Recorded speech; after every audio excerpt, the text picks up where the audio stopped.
Cantaré de la bondad de Dios, una expresión preciosa, profunda, motivadora, alentadora, una expresión que nos habla de nuestra realidad y de la importancia que tenemos para nuestro Señor y para nuestro Padre Dios. El compositor del himno Cuán grande es Dios, en una de sus estrofas cantaba algo similar. Decía que aunque allí pasen más de 10.000 años, allí seguiremos cantando cuán grande es Dios. Eso será lo que nuestro corazón expresará, no solamente hoy, sino por los siglos de los siglos. El Espíritu Santo, el Padre y el Hijo seguirán inspirándonos, seguirán motivándonos, seguirán dirigiéndonos por los siglos de los siglos. ¿Qué podemos decir? Si Él está aquí con nosotros, entonces estamos bien. Si Él está aquí contigo, entonces estás bien. Si Él no está con nosotros, no estamos bien. Si Él no está contigo, no estás bien. Muy sencillo, pero a la vez es muy profundo. Buenas tardes a todos los que nos siguen desde sus casas. Deseamos que la palabra de Dios les bendiga.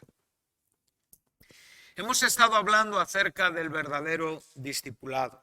Vamos a volver al capítulo 8 de Juan, donde hemos estado en algunos estudios que hemos dado tiempo atrás y donde nos hemos parado, nos hemos situado sobre el verso 31 y 32 de este contexto del capítulo 8 de Juan.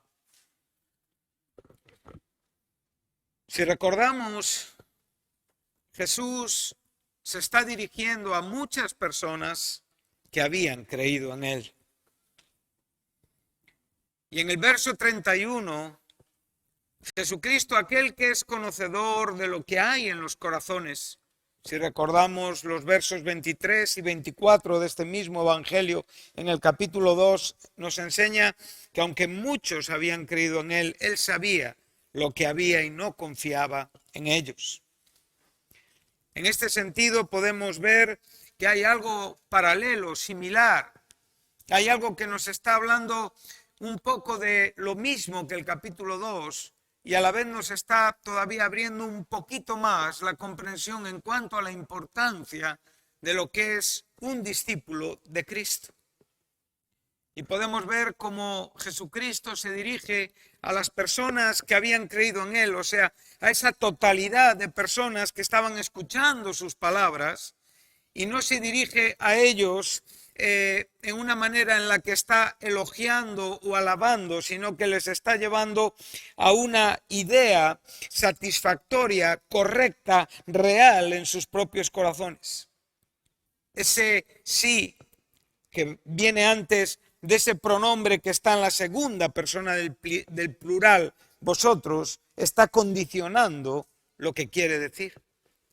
Esto es una expresión que condiciona, o sea, está diciendo, si tú haces, piensas, quieres, vives de esta manera, entonces eres. Entonces, este sí condiciona mi situación delante de Jesús. No es cualquier persona la que se está dirigiendo a estos judíos. No es cualquier persona la que se está dirigiendo a nosotros en esta tarde. Es el Hijo de Dios. Es el Dios hombre. Es Jesucristo, aquel que murió por nuestros pecados y aquel que es el autor de la propia Escritura. Entonces, Él nos dice a través de la palabra inspirada, dice, si nosotros, si vosotros, o sencillamente si pones, si tú, sería una buena manera de leer este texto. Si yo, Si yo, entonces una vez que tenemos esta idea, dice, permanezco en su palabra, seré verdaderamente su discípulo, conoceré la verdad y la verdad me hará libre. Eso es como tú y yo tenemos que leer este versículo. A veces la historia se nos pasa casi siempre donde los protagonistas son esos pobres judíos a quienes Jesús constantemente estaba exhortando.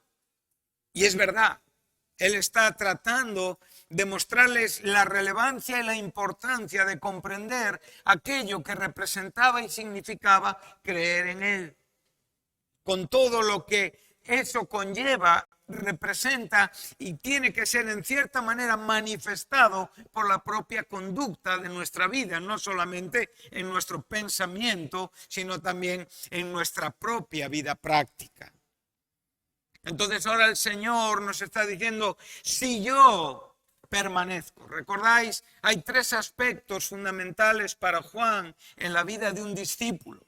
Hay tres aspectos que identifican a los verdaderos discípulos, con tres verbos, ¿verdad? Uno es permanecer, otro es amar y otro es dar fruto. Esos tres aspectos tienen que ser una constante en tu vida para identificar tu verdadero discipulado. O sea, a lo largo de tu vida con Cristo, tú eres alguien que debe de permanecer, que debe de amar y que debe de dar fruto. Esos son evidencias de que Cristo está en tu vida. Esos son evidencias de que el Espíritu Santo está obrando en tu corazón. El fruto, evidentemente, no lo estamos contemplando para poder realzar o para poder comparar o para sencillamente generar una élite de personas mejores que otras. No, todo cristiano tiene que dar fruto. El buen árbol, el buen cristiano se conoce por su fruto. Y por lo tanto, ante esto, nadie puede decir, yo no he llegado aquí. Si no has llegado aquí, no has nacido de nuevo. Si no has llegado aquí, tu vida no ha sido regenerada. Si no has llegado aquí, no has tenido un verdadero arrepentimiento. En el momento en el que tú te arrepientes, recibes a Cristo, eres regenerado, naces de nuevo, eres un hijo de Dios, tu vida empieza a dar fruto. Y eso es la norma y es lo normal en la vida espiritual de Cristo en nosotros. Por lo tanto, no estamos poniendo ningún reto inalcanzable. Humanamente inalcanzable en Cristo es lo normal. Es aquello que Cristo dice de mí y de ti. O sea, lo que yo manifiesto es lo que representa a Cristo en mi vida. Y por lo tanto, entonces ya tenemos estos tres conceptos. Conceptos que tienen que ser reflexivos personalmente. Es algo donde yo tengo que pararme y donde yo tengo que pensar y donde yo tengo que ver en mí mismo estos tres aspectos. Permanencia. El verbo griego para permanecer es algo que nos habla de una posición muy estable. O sea, es llegar a un sitio para no abandonarlo. Eso es permanecer. No es entrar y salir, no es subir y bajar, no es hoy estoy y mañana no estoy, depende del ánimo. No. Permanecer es un verbo que nos habla de estabilidad. Nos habla de entrar y quedarnos definitivamente.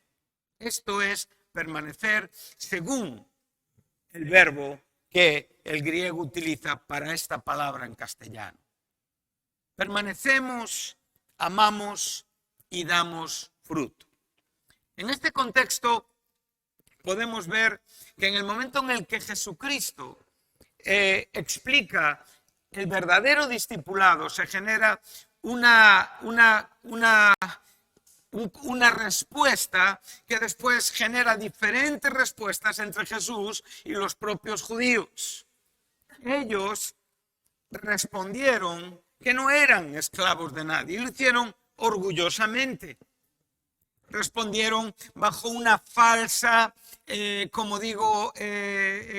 comprensión en cuanto a una realidad.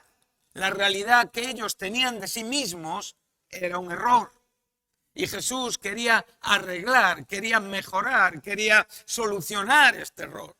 Ellos dijeron, nosotros no somos esclavos de nadie, es más, nosotros tenemos una característica que somos hijos de Abraham. Y Jesús le dijo, mira, está muy bien lo que me acabáis de decir. Bueno, pues va a dar de nuevo fuerza a mis palabras. Si eres un hijo de Abraham, entonces producirías los frutos. O sea, las obras de Abraham tú harías. O sea, manifestarías el carácter de este santo del Antiguo Testamento que caminó con Dios. El fin de todo este contraste y conflicto y opinión tras opinión es que ellos llegan a pensar de Jesús que es un samaritano, es más, llegan a pensar que está movido por el mismo diablo. Y Jesús les aclara que realmente quienes son hijos del diablo son ellos. ¿Por qué? Porque no son capaces de entender su lenguaje.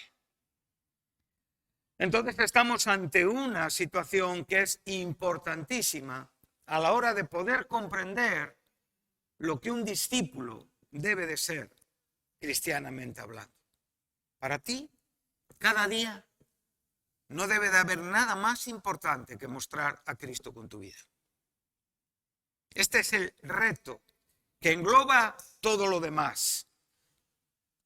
Aquel que muestra a Cristo con su vida se comporta como un discípulo, se comporta como un creyente, se comporta como un siervo, se comporta como cualquier nominación que nos identifique con alguien que sigue a Cristo. Pero podemos ver que en este propio contexto que estamos hablando, el término creyente no es el que Jesús va a usar después. Y no es porque Jesús quiera confundirnos, porque el término creyente es exactamente igual que el término discípulo, cuando es un verdadero creyente y cuando es un verdadero discípulo. Entonces, cuando nosotros estamos hablando de creyente, estamos hablando de alguien que no solamente tiene una comprensión de quién es Dios, sino que evidencia una vida como Dios manda. Por ejemplo, el capítulo 2 de Colosenses, en el verso 6, nos dice claramente, de la manera que recibisteis a Jesús, tenéis que andar en él. Bien sencillo, ¿no? O sea, es una forma de andar, es una forma de vivir, es una forma de pensar, es una forma de actuar en todas las áreas de mi vida, en mi forma de vestir, en mis gustos, en mis relaciones, en aquello que quiero y en aquello que no quiero, en aquello que realmente me produce en el corazón gozo, en aquello que me produce en el corazón desprecio, en aquello que realmente entiendo como un bien para mi vida y en aquello que entiendo como un tropiezo para mi vida. Cuando tú eres un buen discípulo, sabes discernir estos asuntos.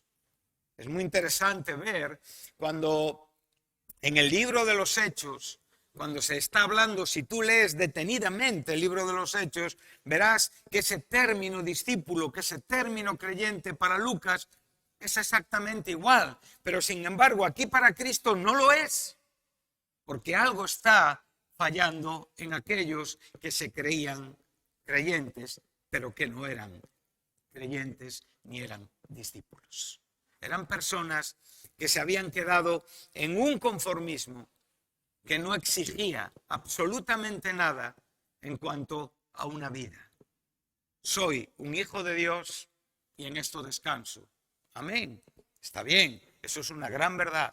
Como hijo de Dios descansa porque ese derecho nos lo ha dado a aquellos que hemos creído en Él, aquellos que no hemos nacido de carne y sangre, sino que hemos sido engendrados por Dios mismo. Gloria a Dios.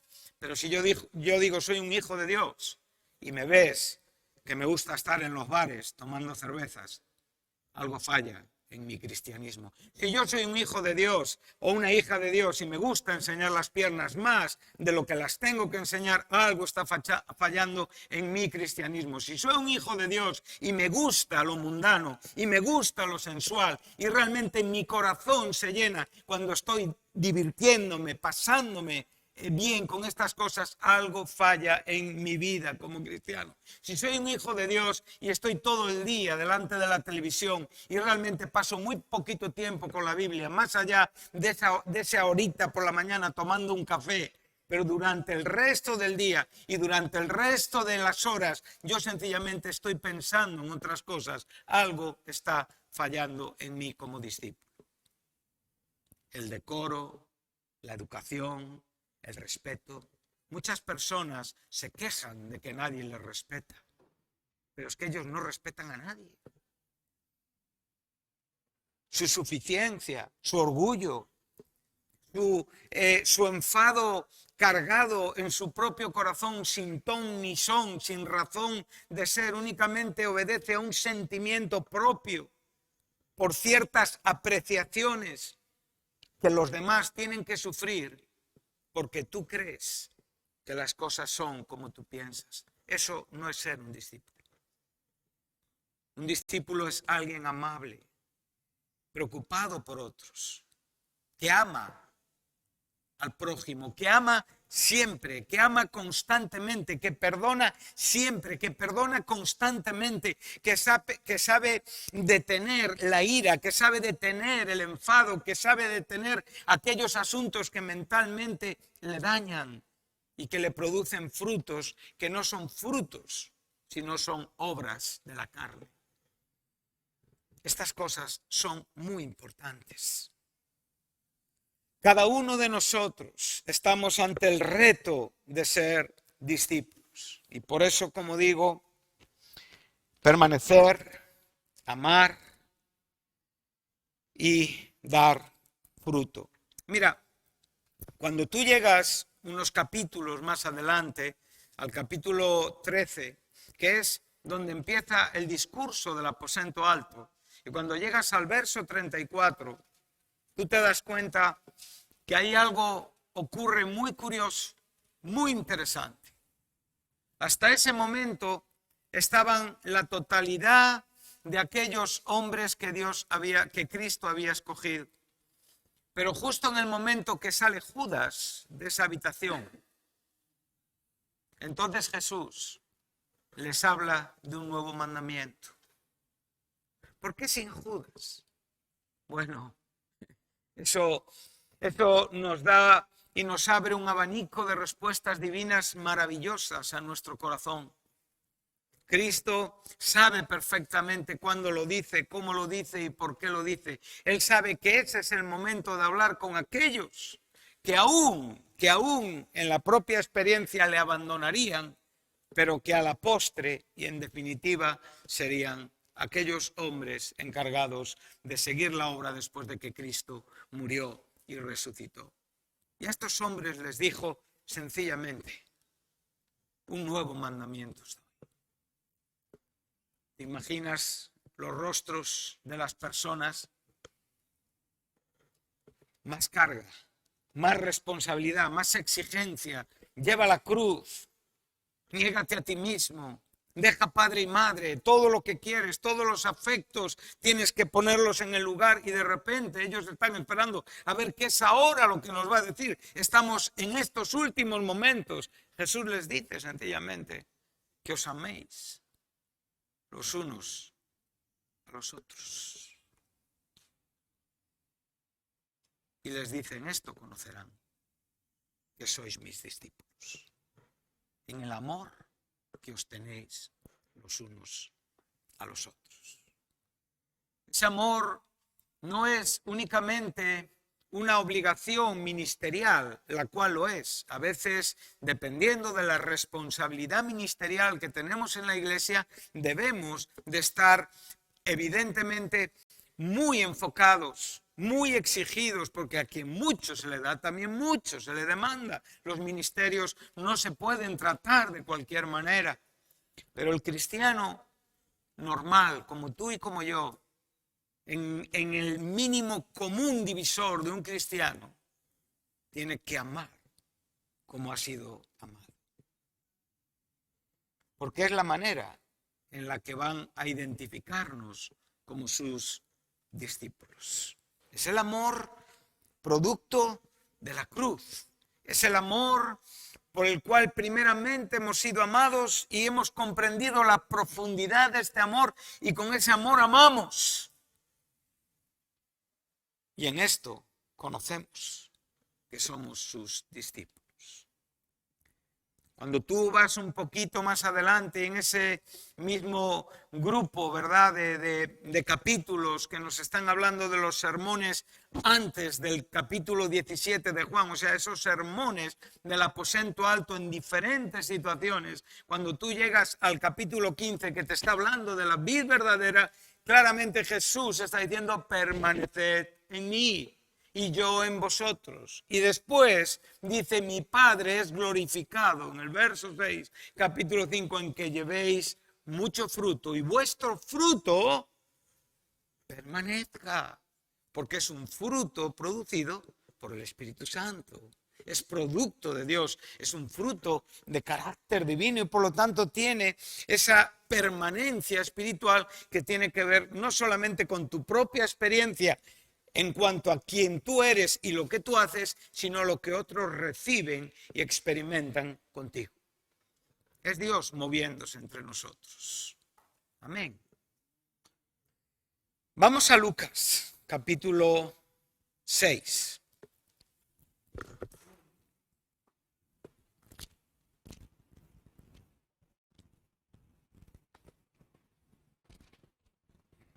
Estamos hablando acerca del discipulado.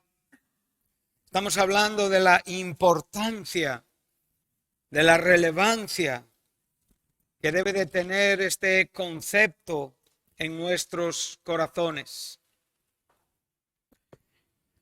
En el verso 12 y hasta el verso 19 tenemos un contexto que nos enseña mucho en esta tarde. Dice así el Evangelio de Lucas: en aquellos días él fue al monte a orar y pasó la noche orando a Dios. Y cuando era de día, llamó a sus discípulos y escogió a 12 de ellos, a los cuales también llamó apóstoles: Simón, a quien también llamó Pedro, Andrés su hermano, Jacobo y Juan, Felipe y Bartolomé. Aquí estaríamos hablando posiblemente de Natanael, es Bartolomé. Mateo, Tomás, Jacobo, hijo de Alfeo, Simón, llamado el celote. Este término es muy interesante.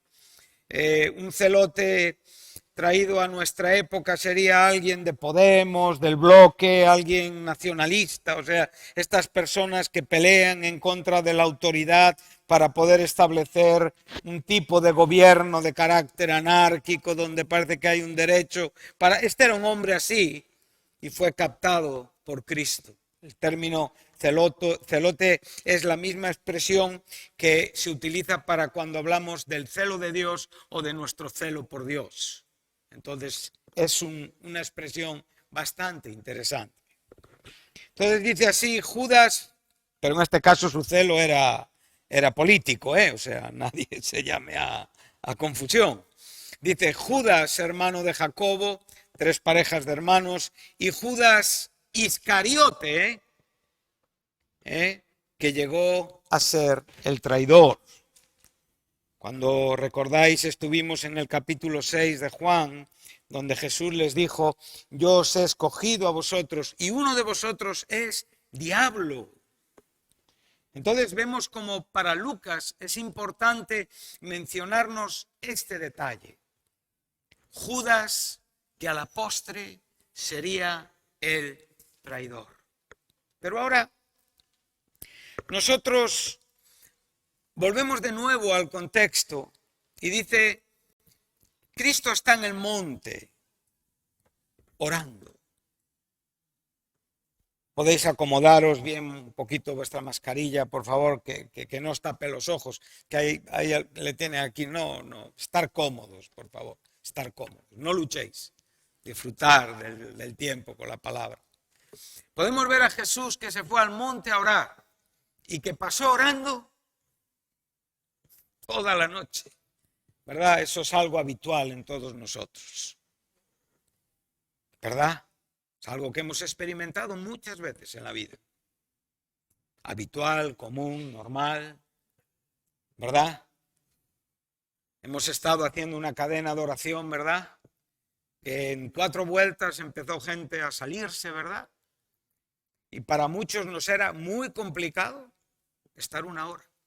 Y hablábamos entre nosotros y decíamos, pues yo esta vez no me levanté, es que me cuesta la vida levantarme. ¿Os acordáis? No hablo esto como reproche, hablo de nuestra realidad. De que a mí a veces estar 1 hora concentrado, orando, me es difícil. Muy difícil. Encuentro estorbos, encuentro molestias, encuentro despistes. A veces necesito incentivarme, usar técnicas, ya sea cantando una canción o leyendo la escritura, pero Jesús está orando al Padre. Aquí no está hablando de nada más, está hablando de un reto para nosotros importante en el ministerio. Aquí estamos viendo al eje principal de todo lo que después sería el verdadero discipulado. Aquí está comenzando todo. Claro, tenemos la Biblia, ¿verdad? Tenemos todo el Antiguo Testamento, tenemos mucha verdad que ya ha sido escrita y que nos habla de todas estas cosas, pero en este momento estamos viendo a Cristo escogiendo a los 12 apóstoles. Y claramente se nos está enseñando que son 12 primero que son discípulos. Primero pasan por la condición igual, exactamente igual que el resto de todos aquellos que Jesús escoge. Primeramente tienen que ser discípulos, no podemos ser ministros, no podemos tener ningún ministerio en la iglesia si primeramente no nos convertimos en discípulos. Y estos discípulos después llegan a ser ¿qué? Apóstoles. Y en este sentido únicos. Únicos en su llamado, únicos en su apostolado, únicos en su condición. Únicamente podemos, como digo, traer a Pablo a una misma altura, ya que Matías, aunque fue escogido para sustituir a Judas, no sabemos nada de su propio ministerio apostólico en cuanto a lo que eran estos hombres. O fueron estos hombres, llegaron a ser estos hombres, o el propio apóstol Pablo. Su ministerio era muy glorioso, era muy grande. Pero este ministerio, esta elección, no fue el producto de una buena relación amistosa. No fue el producto de una vida en la iglesia totalmente vacía, donde hay que llenar huecos. Ahora estamos ante un reto importante. Tenemos que estar orando para poder hacer aquello que tenemos que hacer. Tenemos que orar para cada asunto de nuestra vida. Tenemos que orar para saber cuál es la voluntad de Dios para con nosotros.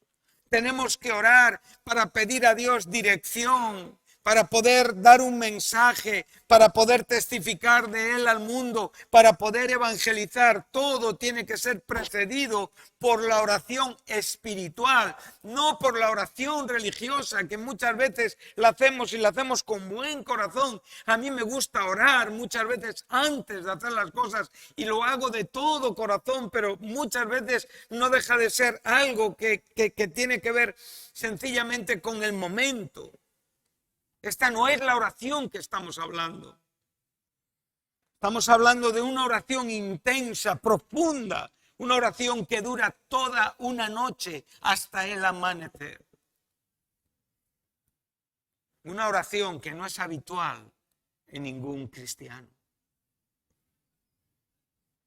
Pero una oración que tiene que ser un modelo y un ejemplo para nosotros. A la hora de decidir, a la hora de escoger. Ahora, Piensa. Jesús oró toda una noche. Vamos a sumar verdades que nos hagan aumentar nuestra propia comprensión. Jesucristo es Dios. En esa condición es omnisciente. Pero en la condición humana, Él está orando y pidiendo a Dios dirección para escoger a un fracasado.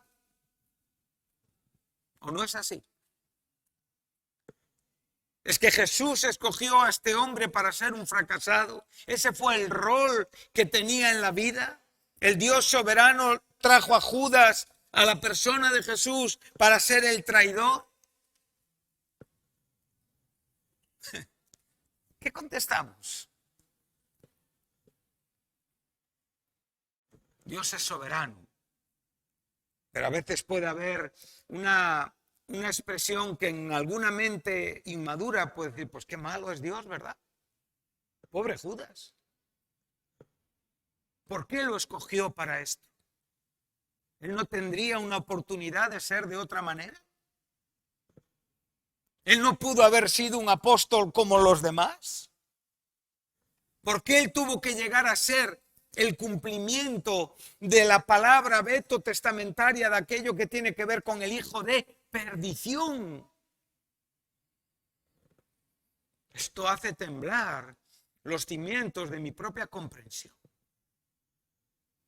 Y me quedo ante una realidad que me supera, pero no puedo quedarme sin respuestas. Tengo que entender algo que pueda bastar, que pueda llegar a darme una idea correcta y concreta, ¿verdad? Que no dañe la idea soberana del Dios omnipotente, omnisciente, en la propia persona de Jesucristo, ni en su bondad, ni en su soberanía y su justicia a la hora de escoger a un hombre para fracasar. Si Él me escogiera a mí y dirigiera mi vida al infierno, Él sería justo, porque Él es justo. Pero para nosotros es un poco complicado, ¿verdad? ¿O no?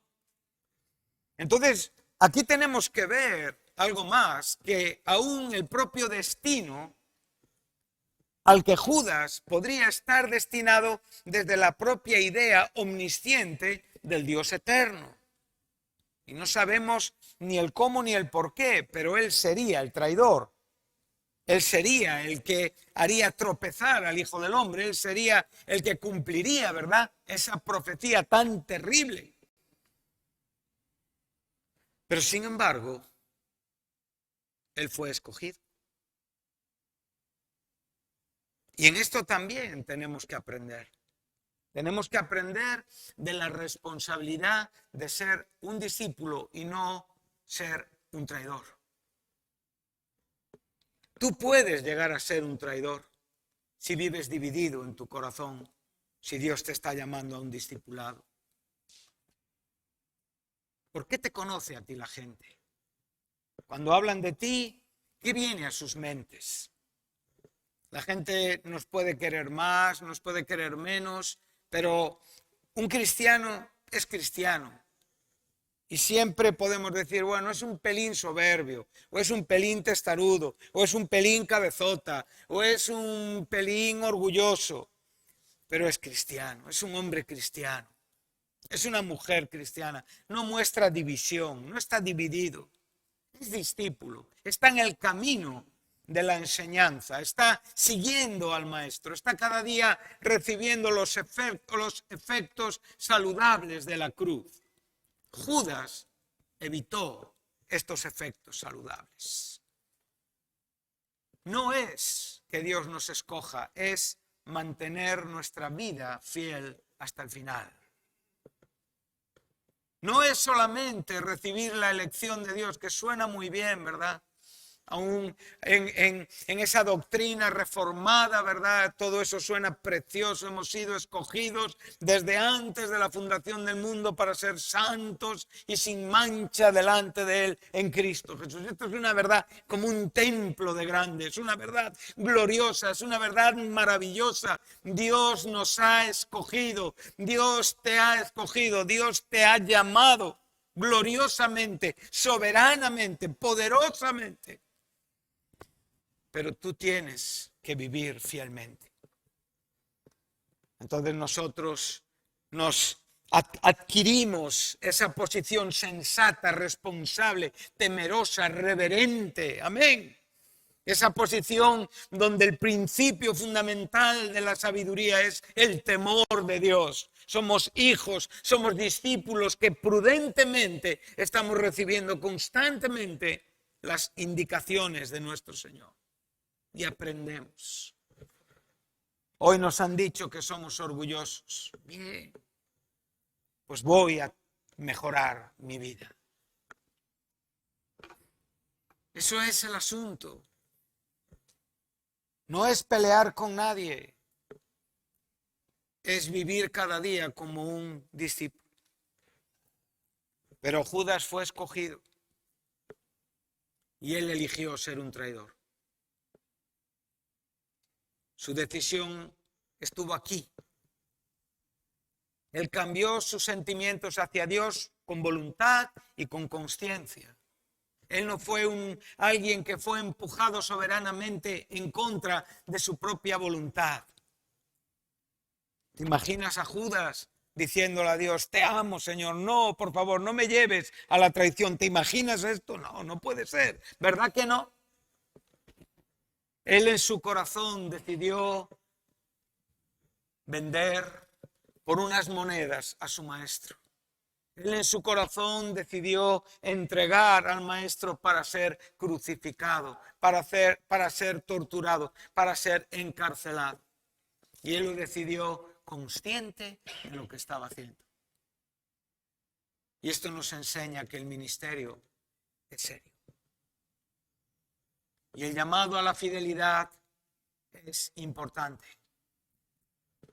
Que nada ni nadie equivoque tu dirección. Siempre digo esta frase, que nunca seas sobornado en tus sentimientos, porque ahí el discernimiento empieza a flaquear. Entonces vemos a Judas. Y vemos a Lucas que nos está enseñando, él llegó a ser el traidor. ¡Bah!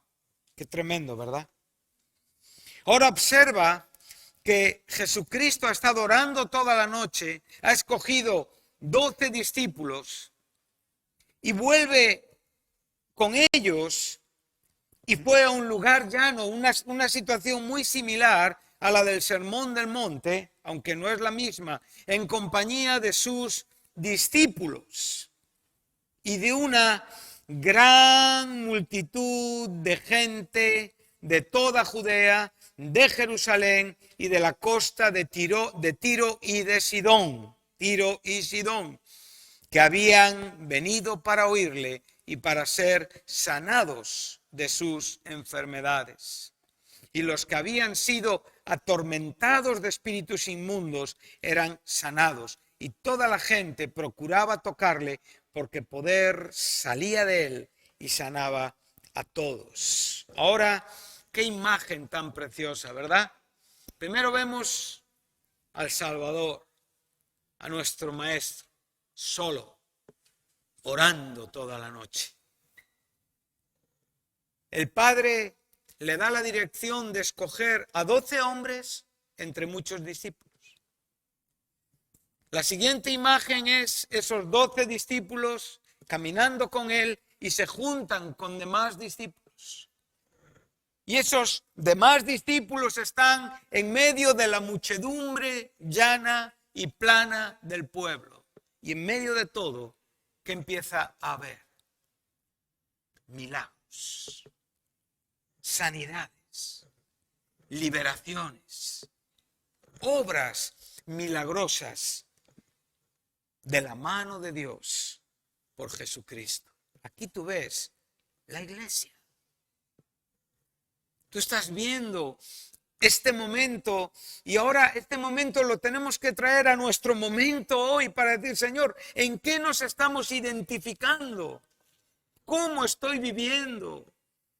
Estoy entre los discípulos y a la vez en medio de la muchedumbre que necesita oír hablar de Jesús, que necesita ser tocados por Jesús, que necesitan ser sanados por Jesús. Pero yo no puedo hacer una carrera solo, yo soy un discípulo entre muchos discípulos, yo tengo una vida personal con el Señor, yo tengo una carrera personal que he empezado y tengo que acabar, pero corro con muchos, formo parte de un cuerpo.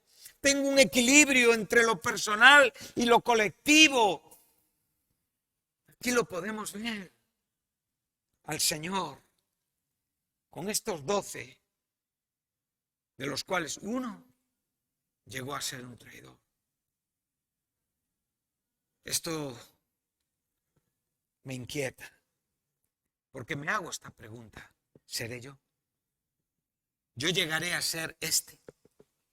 Habiendo estado en esta mesa, habiendo estado comiendo de este pan con mis hermanos, habiendo entendido la unidad del cuerpo de Cristo, habiendo sido bendecido por el Espíritu Santo, ¿yo llegaré a ser este? Cuando Jesús dijo en aquella mesa, uno de vosotros me va a traicionar, la respuesta fue general: seré yo. Tú puedes ser el traidor, no te olvides, como puedes ser un buen discípulo. Y esto es lo que tenemos que ser, amén. Este es el reto y a esto somos llamados. No somos llamados al fracaso, somos llamados a la gloria. Somos llamados a la experiencia constante, creciente, a la perfección con nuestro Señor Jesús. A la edad que hoy tú tengas, tus 15, tus 16, tus 20, tus 23, tus 30, en el estado en que tú te encuentres, tus 50, eres llamado a ser un discípulo del Señor, a estar entre ese grupo de bienaventurados. Mañana cuando salgas por las escaleras de tu casa, cuando salgas en tu furgoneta hacia los diferentes lugares de trabajo, di con voz clara y audible, dile al enemigo de tu alma: soy un bienaventurado porque reconozco mi necesidad espiritual, soy un bienaventurado porque el reino de los cielos me pertenece por la gracia que es en Cristo Jesús, soy un bienaventurado porque soy limpio de corazón, soy un bienaventurado porque tengo hambre y sed de justicia, soy un bienaventurado porque soy misericordioso. Eso echa de ti toda presencia diabólica. Pero si tú te aíslas, serás un Judas. Caerás, tropezarás y tu vida será una vergüenza para el Evangelio. Pero cuando tú estás en el grupo, en el cuerpo, entonces estás en el lugar correcto. Amén. Una vez aprendí mucho, hace muchos años, vivíamos en Alicante, en nuestra etapa en Alicante, con mi esposa, donde nacieron 2 de mis hijos, Eunice e Iván, y estamos haciendo una limpieza en un barrio bastante, pues un marginado, ¿no? Un barrio marginado. Y en este barrio marginal había una casa de personas que una de ellas, un integrante de esa familia, tenía el mal o el síndrome de Diógenes. Y no solamente guardaba cosas, pero guardaba cosas en un sentido exagerado, porque guardaba también la basura, orinaba dentro de casa, defecaba dentro de casa, tiraba la propia basura sobrante de la comida dentro de casa. Podéis imaginaros lo que había dentro de esa casa. Llegamos con un camión, llegamos con un volquete y llegamos con muchas bolsas, unas mascarillas, era bastante complicado el olor, era nauseabundo. Pero recuerdo que la señora, que era la principal causa de todo aquello, estaba con una pala ayudándonos. Pero curiosamente, cuando nosotros bajábamos con los eran como cubos de basura de estos de goma, de caucho, y a veces las ratas salían, porque había ratas, salían del cubo, bajaban, y era algo bastante desagradable. Pero aquella mujer, con su pala, nos motivaba. Había hecho ese daño, pero ella estaba tratando de reparar. Pero en el portal había un individuo que cada vez que bajábamos decía siempre lo mismo. Qué mal huele. Qué mal huele, vaya olor. Además el hueco de escalera tira todo el olor. Y en una de estas, que estaba diciendo que mal huele, otra persona que pasaba por ahí le dijo, pues si tú vives ahí.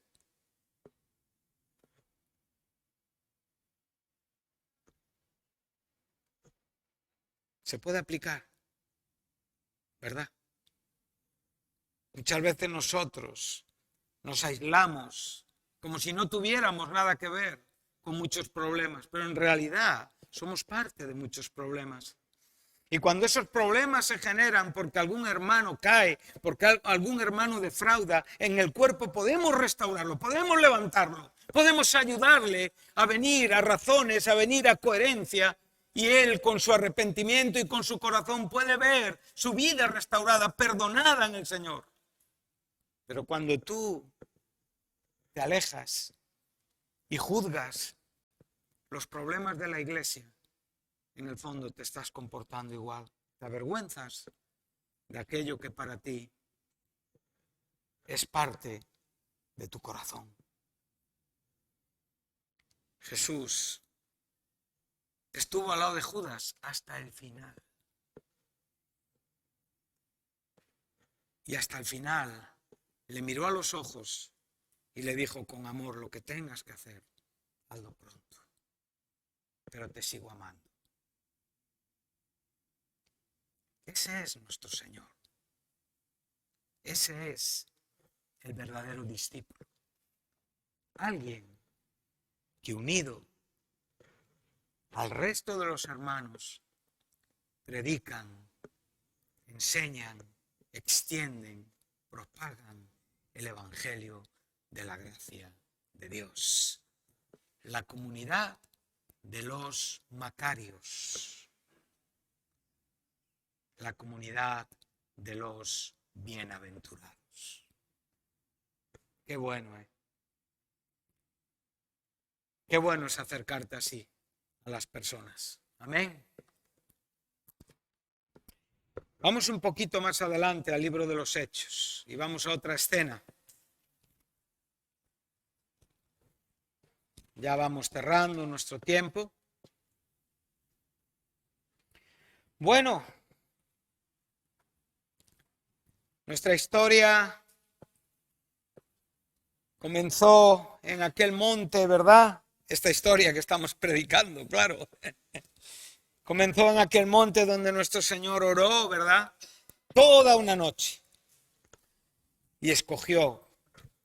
Salió de aquel monte y entre 20, 30, 40 dijo, tú, ven, hasta 12. Los nombró por nombres, ¿verdad? Y en aquel momento posiblemente el resto de las personas dirían, pues qué pena, no estoy yo incluido ahí. Han hecho una reunión sin mí. Se han reunido, no han contado conmigo, no estoy en esa lista de nombres electos. Pero eso no es más que un momento que se pasa si tú eres un discípulo fiel.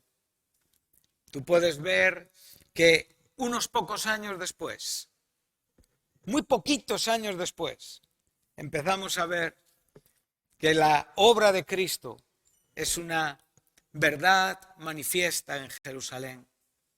Podemos ver que 50 días después de que Cristo muere y resucita, por miles se contaban las conversiones.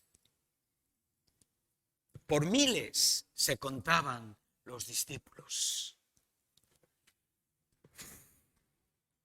Y la Biblia nos habla de que viene un tiempo al mundo donde los avivamientos son una realidad y es algo que tenemos y debemos de esperar en nuestra generación. Debemos de orar por nuestro Pentecostés, ser experimentados en un avivamiento como el Pentecostés bíblico.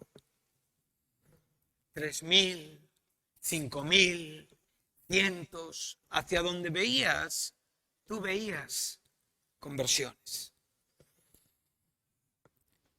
El Señor Jesús hizo un buen trabajo. ¿Cómo vamos a deshonrar su trabajo? En realidad, la Biblia es viva ante tus ojos. En estos momentos, ¿qué estás sintiendo dentro de tu corazón? Tu corazón está latiendo porque estás viendo una cruz que ha producido tanto fruto y que hoy tú tienes una vida que no puedes perder y que eres parte de una verdad que se extiende por el mundo hasta que el reino de los cielos se establezca definitivamente. Un reino que ya ha llegado, un reino que ya está entre nosotros, un reino que ya estamos disfrutando y un reino que predicamos. Amén. En este momento tu corazón está inquieto. Si no está inquieto es porque tu vida está dividida. Porque en el fondo no estás convencido de querer seguir a Jesús. No es lo que diga alguien que esté predicando como yo en esta tarde.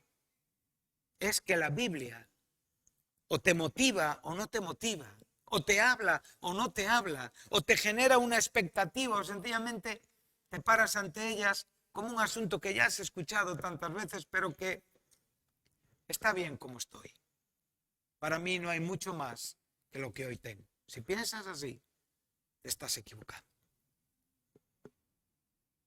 Yo quiero decirte que tenemos por delante mucho para hacer. Pero tu voluntad, tu deseo, tu corazón y tú ser un discípulo bíblico tiene mucho que ver en esta historia.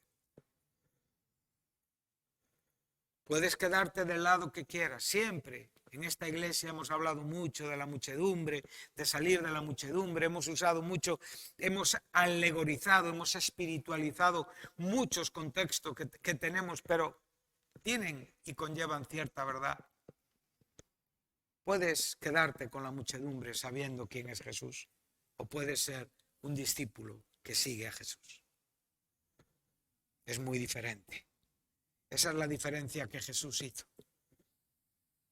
Entonces, por favor, la obra continúa. Viene al mundo un avivamiento. Bueno, tú sabes que el mayor avivamiento que el mundo va a vivir va a ser en la tribulación.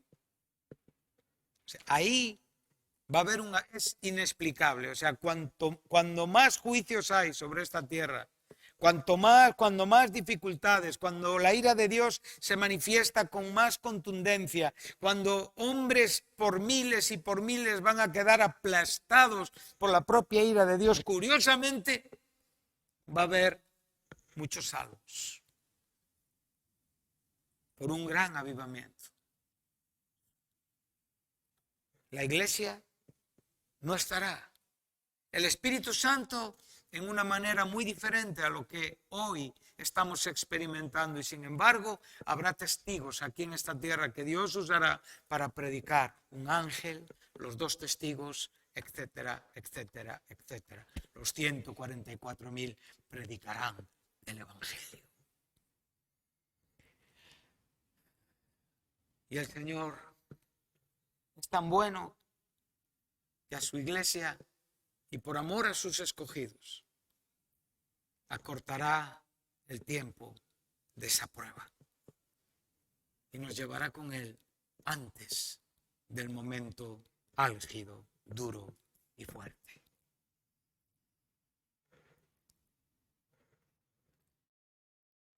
Qué bueno ser discípulo, ¿verdad? Bueno, terminamos. Verso 1, verso 2, verso 7, subráyalos. Esta historia la conocemos también muy bien, pero tiene muchísimo para enseñarnos, muchísimo. Yo me quedo con este comienzo. En aquellos días, como creciera el número de los Hechos 6, versículo 1, Hechos 6, versículo 1.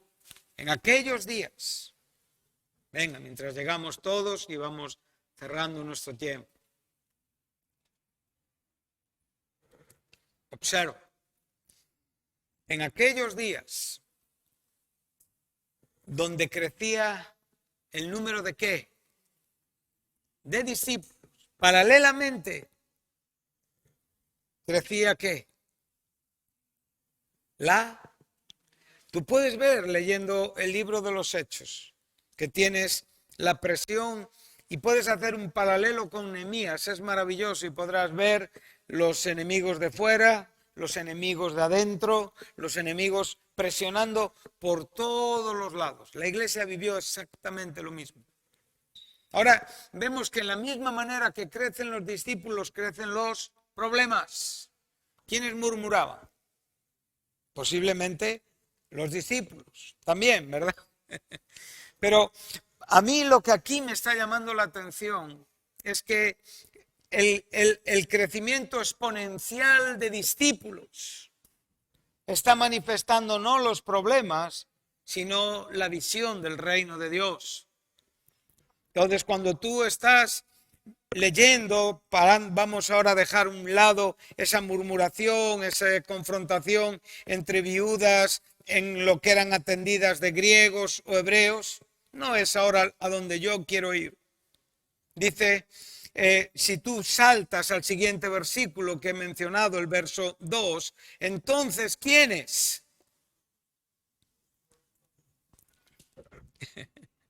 ¿Os acordáis de los 12? Fueron escogidos. Y ahora aquí ellos escogen. ¡Wow! ¡Qué bueno, eh! Entonces ahora escogen. ¿Y qué escogen? ¿A 12?